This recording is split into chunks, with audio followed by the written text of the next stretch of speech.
Hello, Playbill.com. This is Bobby Steggert. I am here with my friend and favorite producer, Tom Curtihy, producer of the Broadway production of Mothers and Sons, and we are here at the Stonewall Inn, where on June 28th, 1969, American culture changed in a very significant way. This was the beginning of the modern gay rights movement. What's funny is that when I came here and I went to NYU in 2003, I had no real reference to the Stonewall Inn. And you came to NYU when you were how old, in what year? I came in 1981, and the first week that I came to New York, I went looking for the Stonewall because I knew that was where my liberation began.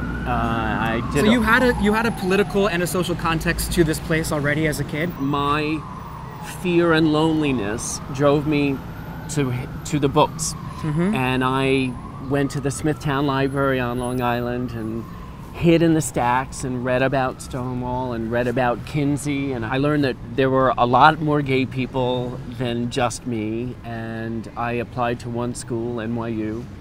The week that I got to the city, we both went to NYU, and I walked along Christopher Street searching for the Stonewall Inn, the birthplace of my liberation, and I found a bagel joint. And my heart was kind of broken. But I would walk up and down these streets in a very frightened way, looking for community and a little afraid of finding it and what it would mean for me. Interesting.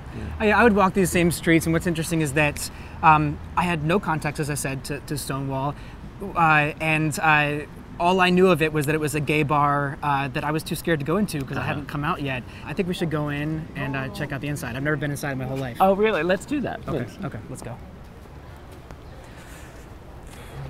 And what do you think about the fact that now we're sort of in this postmodern era of the gay movement where being gay is sort of acceptable, at least in New York City, sort of across the board?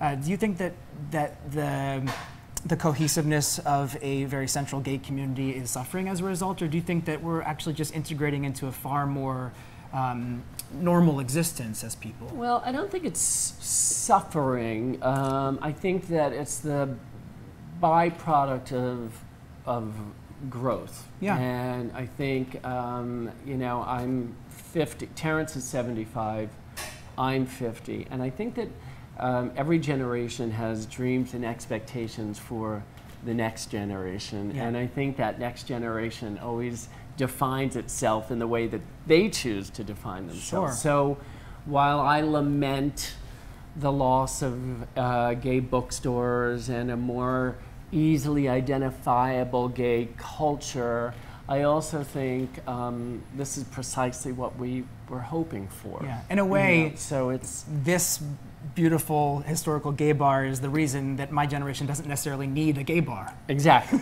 Exactly. So here we are in front of a sculpture called Gay Liberation by George Segal.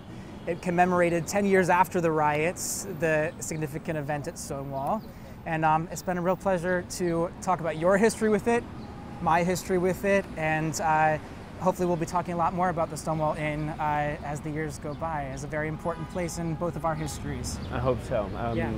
President Obama declared this Happy Pride, the LGBT Pride Month, and so from the Mothers and Sons family, Happy Pride.